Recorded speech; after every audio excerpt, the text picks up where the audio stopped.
Hello and welcome to the second part of the series. In this video we are going to use the backtesting class we have created in the last video and apply that on 500 stocks. As you see, I already imported the libraries from the last video, and the first thing we are going to do is to read in the Wikipedia table containing all current, very important, all current S&P 500 companies.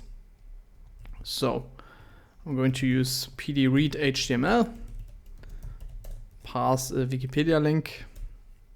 So I will post that in the video description, so you can just copy paste that and screen for the very first table on this side. With that, I'm getting a data frame like this, and the symbol column here contains the tickers we need. So these are all ticker symbols from the S&P 500, all current ticker symbols. So let's store them in tickers and only consider the symbol column. So we're just getting a series containing all ticker symbols. Now, as these are the current ticker symbols, we also want to consider ticker symbols which have been added and removed to the S&P 500. With that, we are diminishing the so-called survivorship bias. I've covered that in one of my previous videos already, but it doesn't hurt to go over that again. So the second table from the Wikipedia page will be this exact link.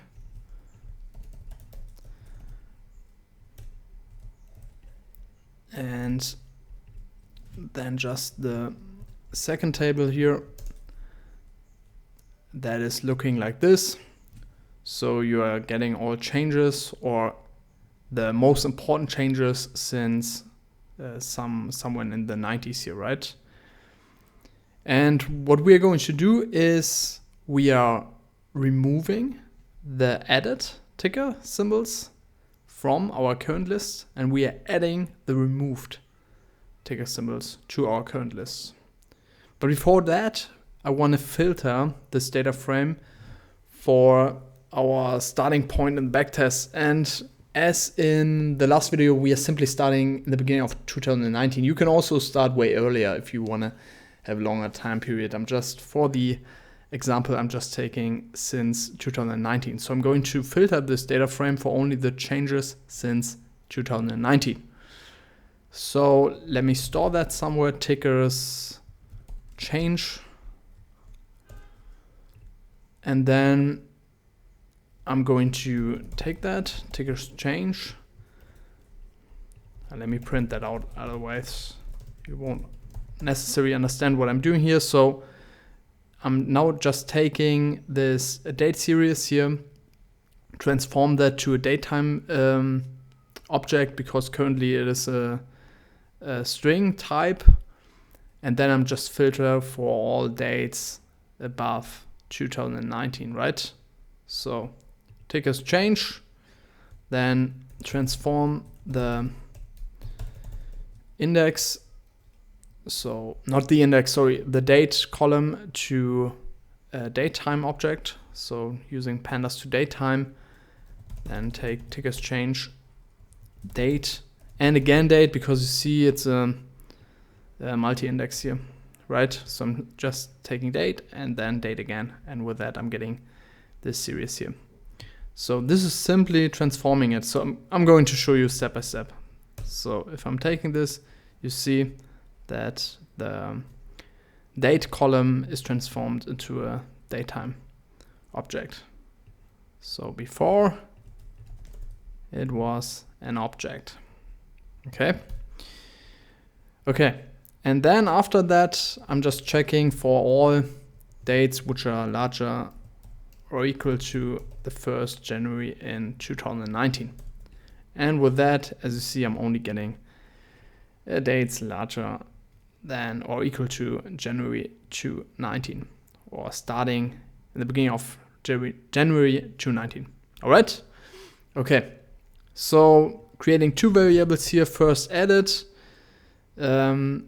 and then removed. So I'm simply taking the edit column here, take edit here.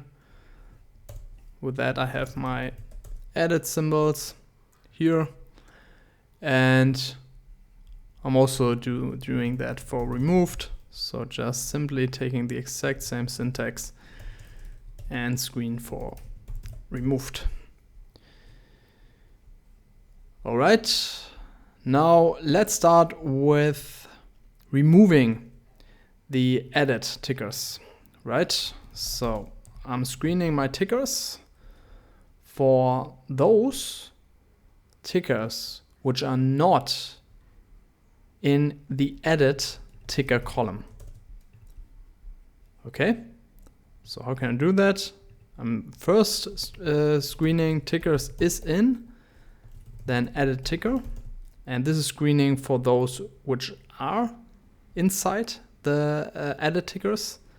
But if I'm just taking a tilde here, I'm doing the exact same, the exact opposite. All right, and with that you see we have less tickers here because we have filtered out those which are in the edit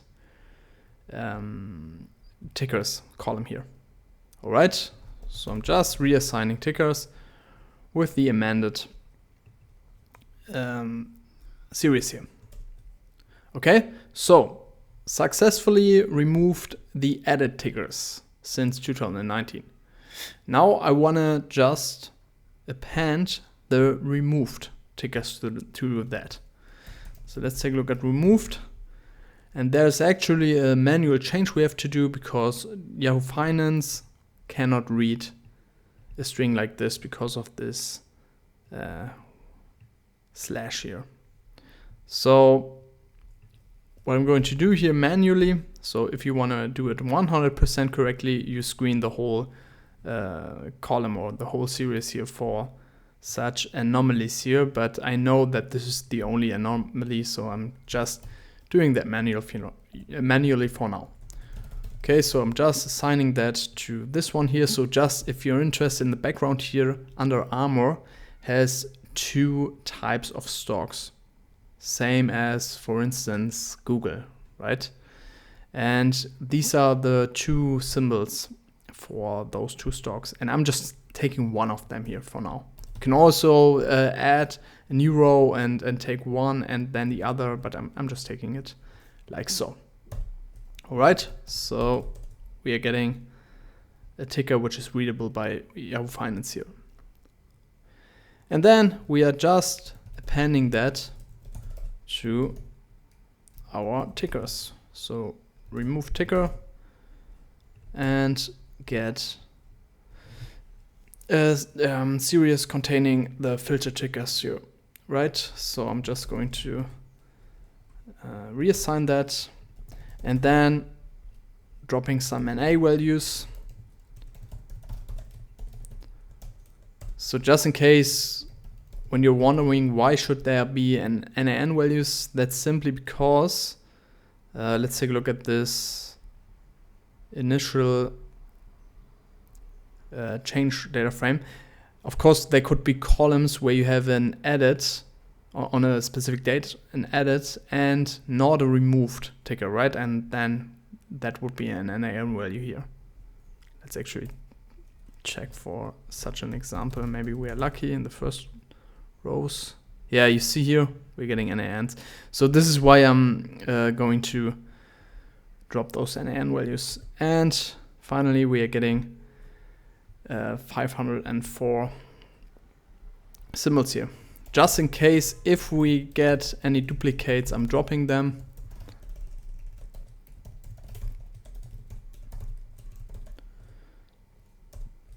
And here we are, we have our ticker symbols and diminished the survivorship bias, right? So we are just taking the S&P 500 index as of 2019 without any added or removed tickers. Okay, so what I just see, you also have to reset the index here, right? Because now the index is mixed up here. So we have 62 something, but it should be 500 something here, right? Because we appended it here, right? So we're just resetting the index and drop it. And with that, we are getting the right index and reassign that. Perfect. We have all tickers. So yeah, let's just copy paste our backtest class from the last video. So where do I have it? Here, I got it. So I've covered that in detail in the previous video, but just quickly checking over. Okay. And then we are going to create 500 instances. So I'm going to take a list of instances and loop for ticker and tickers. And now I'm simply appending to this instances list by calling my backtest class and provide the ticker. And this will take some time. But the cool thing about that is, in this instances list, I have already everything done for each asset, right? Because as I explained in the previous video, those methods like loop it, generate signal, calculate indicators are being called in the constructor. So when I'm instantiating, everything is already done here, right? So you will see once this loop is running through that you can easily work with these information or these objects. So I'm going to stop recording for now, because this will take like, I don't know, 2 or 3 minutes. Okay, so loop is through. Now let's take a look at this instances list here.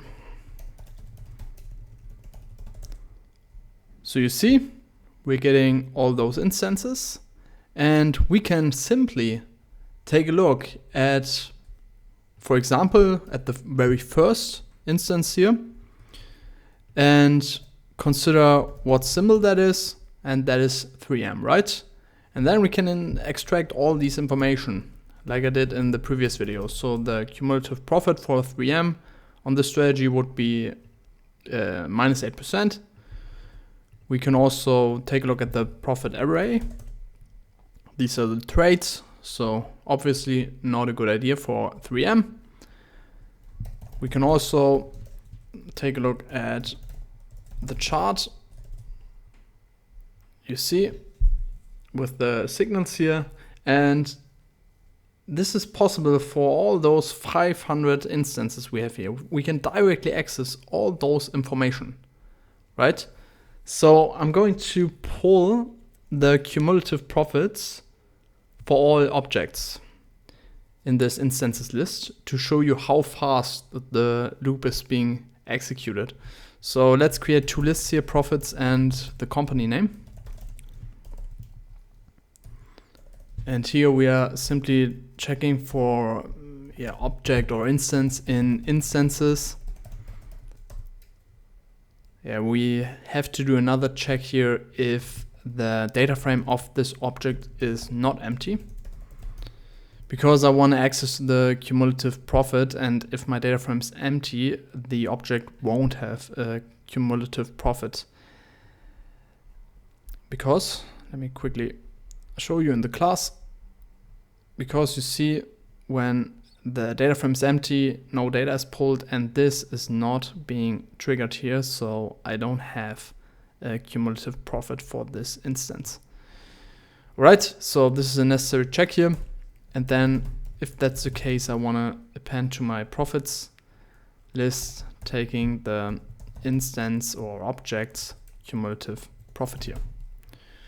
And I'm also going to append the objects symbol here.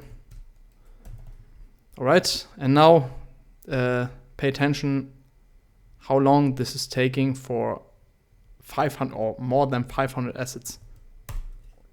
Done. right? Not even a second. And this is because we have already all information stored in those instances, right? So I hope I could make this this clear. It's very nice. It's very useful. So we have a list of profits, right? And we have company names, so we know which company made this profit here. So let's create a data frame out of that, just calling that return frame. Use pandas data frame function here. Pass our profits as the values. Our index are the company names.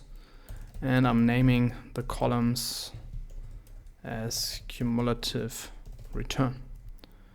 Right, so with that, we have all the cumulative returns per each asset here, right? And then we can do our analysis. So for example, you could take a look at if the strategy is making profit on average, so over all symbols here. And it actually does, right? So mean profit of this strategy would be 25% since 2019. But doesn't say that much, right? Because you won't trade all assets here.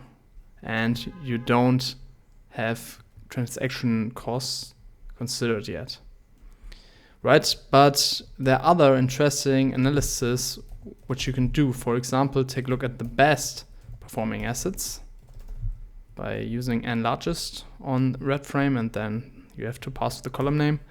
Then you see that it worked best on BHF, CAH, and those assets, and you see those are quite insane returns, right?